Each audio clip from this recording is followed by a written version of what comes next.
Assalamualaikum warahmatullahi wabarakatuh. Salam sejahtera dan salam UiTM di hatiku.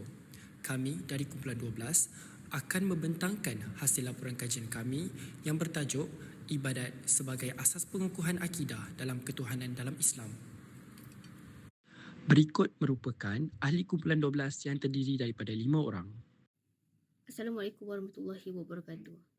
Ibadat merupakan asas penting dalam Islam dan cara utama seorang Muslim untuk mendekatkan diri kepada Allah Subhanahu Wa Taala. Ibadat bukan sahaja melibatkan solat, puasa, zakat atau haji, malah ia juga merangkumi setiap amalan yang dilakukan dengan niat yang ikhlas kerana Allah Subhanahu Wa Taala. Melalui ibadat, seseorang dapat mengukuhkan akidah, meningkatkan keimanan serta membuktikan ketaatan kepada Allah Subhanahu Wa Taala. Ibadat juga dapat membentuk akhlak, disiplin dan rasa diri yang baik serta mengeratkan hubungan sesama manusia. Namun, pengaruh dunia moden dan kesibukan harian boleh menjadi cabaran kepada penghayatan ibadat. Oleh itu, setiap Muslim perlu sentiasa mengamalkan ibadat bagi memperkukuhkan akidah dan keyakinan kepada Allah Subhanahu Wa Taala. Laporan ini bertujuan untuk menjelaskan kepentingan ibadah dalam mengukuhkan falsafah ketuhanan dan kesedaran rohani agar ia tidak dilihat sebagai amalan rutin semata-mata. Ia juga menghuraikan peranan semua ibadah yang menyumbang kepada pembentukan akhlak mulia, keharmonian sosial dan kesejahteraan masyarakat yang seimbang. Laporan ini juga untuk mengenal pasti cabaran-cabaran masa kini dalam menghayati ibadah di samping mengemukakan cadangan praktikal untuk membina keyakinan teguh kepada Allah Ta'ala. Bagi aspek ketuhanan, ibadat berperanan dalam memantapkan keimanan dan tauhid seorang Muslim.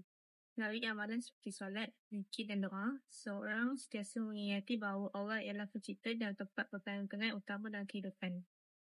Perkara ini selari dengan hadis Nabi SAW yang menyatakan bahawa ihsan ialah beribadat kepada Allah seolah-olah melihatnya. Dan jika tidak mampu, yakinlah bahawa Allah sentiasa melihat kita. Oleh itu, ibadat membantu membentuk sifat tawakal, ikhlas dan sabar serta mengukuhkan hubungan seseorang dengan Allah SWT. Solat mendidik umat Islam untuk menepati waktu dan melaksanakan tanggungjawab dengan baik. Manakala puasa membantu mengawal hawa nafsu, melatih kesabaran serta memupuk sifat empati terhadap golongan yang memerlukan. Selain itu, ibadat juga melahirkan nilai-nilai murni seperti amanah, jujur dan hormat menghormati. Secara tidak langsung, ibadat ini dapat menghindarkan seseorang daripada perbuatan negatif seperti menipu, mencuri, memfitnah dan berlaku zalim kepada orang lain. Selain itu, ibadat juga memainkan peranan dalam membentuk keseimbangan sosial dan kehidupan masyarakat. Dalam Islam, ibadat tidak terhad kepada solat dan puasa sahaja, tapi turut merangkumi aktiviti harian yang dilakukan kerana Allah. Menurut Yusuf Al-Qaradawi dalam Islam dakwah yang syumul, perbuatan seperti membantu orang lain, bekerja mencari rezeki yang halal dan menjaga kebajikan masyarakat juga dianggap sebagai ibadat jika dilakukan dengan ikhlas. Seterusnya, pembangunan ekonomi dan kemasyarakatan. Yang pertama, keadilan ekonomi yang memastikan hak setiap lapisan masyarakat dilindungi secara adil. Yang kedua, pengurangan jurang kemiskinan di mana melalui agihan zakat ia dapat membantu menaik taraf kehidupan golongan asnaf. Yang ketiga, pembangunan global. Melalui ibadat haji, ia dapat membuka peluang integrasi sosial dan ekonomi umat Islam sedunia. Yang keempat, pengagihan kekayaan secara adil di mana supaya harta ini tidak berlegar-legar dan dimonopoli oleh golongan kaya sahaja. Yang terakhir, keseimbangan ekonomi yang menyatukan aspek spiritual dan material untuk melahirkan ekonomi yang harmoni dan bebas daripada sifat tamak.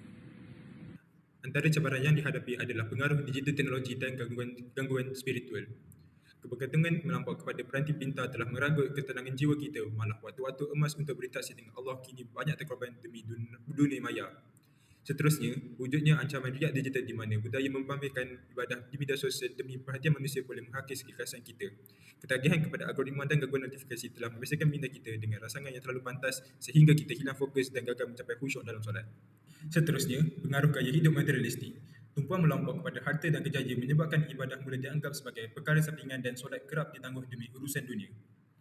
Apabila kebahagiaan hanya diukur daripada sudut kebendaan, pengisian rohani akan terabai dan menyebabkan jiwa manusia kekal kosong walaupun mereka berjaya secara luaran. Gaya hidup ini menghakis rasa pergantungan kepada Allah kerana manusia mula merasa kejayaan itu adalah atas usaha dan kebolehan diri mereka sendiri semata-mata. Materialisme bukan sahaja menjejaskan kualiti ibadah, malah merosakkan kesedaran tentang tujuan sebenar kita sebagai hamba Allah. Cabaran seterusnya iaitu kurangnya pendedahan kepada pendidikan agama dan penghayatan dalam ibadat. Yang pertama, cabaran arus pemikiran masyarakat yang sering terdedah kepada arus pemikiran moden secara tidak langsung menyebabkan mereka jauh daripada pendidikan agama. Yang kedua, persepsi segelintir masyarakat yang menganggap bahawa kehidupan yang mengamalkan nilai keagamaan hanyalah sesuai untuk mereka yang telah berusia sahaja. Dan yang terakhir, pengabaian kesejahteraan mental menyebabkan masyarakat ini kurang kefahaman agama bahawa terdapat ibadat-ibadat tertentu seperti solat, zikir dan puasa yang dapat menjadi mekanisme utama dalam membendung gangguan emosi dan penyakit mental. Terdapat beberapa cadangan yang boleh dilakukan untuk mengatasi cabaran dalam mengukuhkan penghayatan ibadah dalam kalangan umat Islam. Cadangan pertama ialah mengurus penggunaan teknologi secara berdisiplin. Umat Islam perlu menetapkan had penggunaan peranti digital dan media sosial agar tidak mengganggu waktu ibadah. Selain itu, penggunaan telefon bimbit perlu dielakkan semasa solat, membaca Al-Quran dan menghadiri majlis ilmu. Pengguna juga perlu memilih kandungan yang bermanfaat serta mengurangkan hiburan yang melalaikan. Langkah ini dapat membantu mengekalkan fokus dalam ibadah dan mengukuhkan hubungan dengan Allah SWT. Antara cara untuk mengatasi pengaruh gaya hidup materialistik ialah dengan mengamalkan gaya hidup yang sederhana dan seimbang. Sebagai seorang Muslim, kita perlu mengawal keinginan diri dan tidak selalu mengejar kemewahan dunia sehingga melalaikan tanggungjawab terhadap Allah SWT. Selain itu, kita perlu mengutamakan ibadah dan kehidupan akhirat tanpa mengabaikan tanggungjawab dalam urusan dunia. Kita juga hendaklah bijak membezakan antara keperluan dan kehendak agar dapat mengelakkan perbaziran serta sikap berlebihan. Dengan mengamalkan kesederhanaan dalam kehidupan, seseorang akan menjadi lebih bersyukur, berakhlak mulia dan lebih mementingkan nilai kerohanian berbanding kemewahan dunia semata-mata. Cadangan ketiga ialah memperkukuhkan pendidikan agama dan penghayatan kerohanian. Individu Muslim perlu memperbanyakkan ilmu agama melalui pembacaan Al-Quran, kuliah agama dan program kerohanian.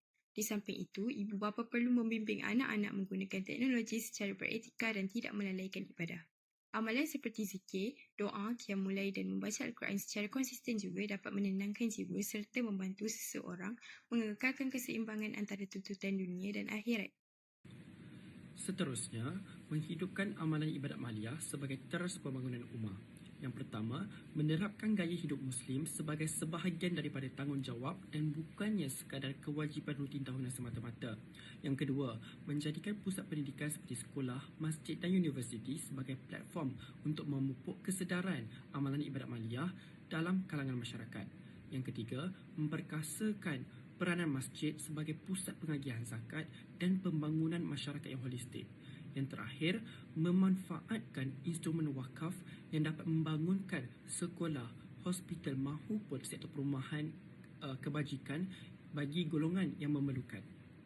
Berdasarkan hasil kajian yang telah dijalankan, soalan yang dikemukakan ialah apakah pandangan responden tentang cara-cara ibadah dalam Islam dapat membina dan mengukuhkan iman serta hubungan manusia dengan Allah SWT dalam kehidupan seharian. Menurut responden satu iaitu Aisyah Wardina binti Rashid yang berumur 21 tahun, amalan solat berjemaah dapat mengukuhkan iman dan hubungan dengan Allah SWT selain meningkatkan disiplin dalam menunaikan solat tepat pada waktunya.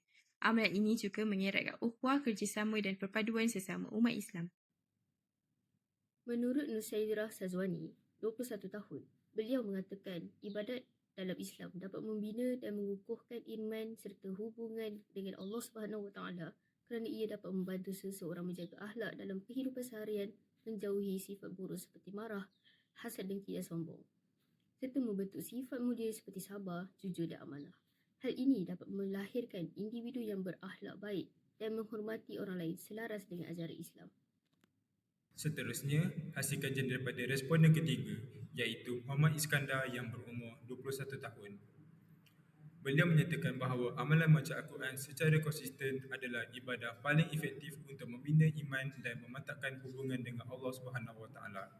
Al-Quran bukan sekadar bacaan ritual tetapi berfungsi sebagai panduan hidup yang mampu menyuntik keterangan jiwa serta memperbaharui kekuatan dalaman. Natijahnya, amalan ini membentuk kesedaran ketuhanan yang mendalam sekaligus menjadi kompas yang memastikan setiap tindakan seharian sentiasa berpastikan keredaannya. Kesimpulannya, ibadah merupakan asas penting dalam membina keimanan dan mendekatkan diri kepada Allah SWT. Melalui amalan seperti solat, puasa, doa dan zikir yang berterusan serta penghayatan agama yang kukuh, umat Islam dapat menghadapi segala cabaran dalam kehidupan yang moden dan secara tidak langsung mengekalkan keseimbangan antara dunia dan akhirat serta mencapai kebahagiaan dan keredaan Allah SWT.